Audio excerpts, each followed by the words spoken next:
29 Super C asks, good night, Attorney Khosravi. Hope you're doing well. Thank you, 29 Super C, one of our regulars. Please tell us of any news of reducing backlogs at the U.S. embassies and consulates, any updates on immigration reform in Congress.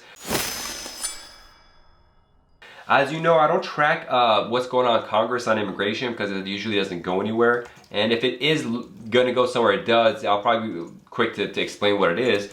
But with regards to the statistics, I was looking at this a couple weeks ago.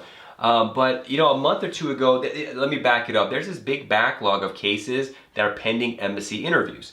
And about a month or 2 months ago, there were like 500,000 cases. And the National Visa Center or the Department of State said, typically we have 50,000 cases. Right now we have backed up. Now we have 500,000 cases. This was 2 months ago, kind of like looking at the current August timeline. I can't remember what it was. And looking back 2 years at the 2 years ago, August, before the pandemic. But I was looking at 2-3 weeks ago, I went from 500, 550 to like 400. So the backlog dropped. But then when they said 2 years ago around this time how much it was like, you know, 15,000 cases or 20,000 cases the backlog. So the total numbers went down, but relative to historical numbers, it's still even larger than it ever was. So it's a weird statistical thing that's happening. They are kind of working through cases, but it's a mess. I don't have any good info or good news yet regarding embassy processing, and that's the unfortunate case. Like there's things like the U.S. Embassy in Turkey, Ankara, Turkey, said they're not going to do interviews for immigrant visas, these are green card cases, unless the person's a resident of Turkey. But also in the last week, they updated the website without much fanfare, and they said, oh, they're changing that.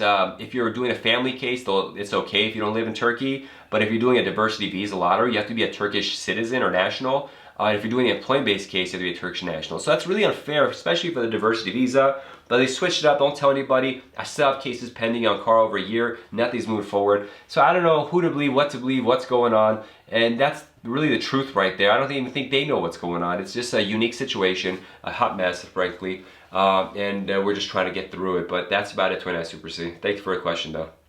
I hope you enjoyed this educational video. Also, you'll find our social media site has a lot more videos, images, and information about the U.S. immigration process. Please check those out on the various social media websites.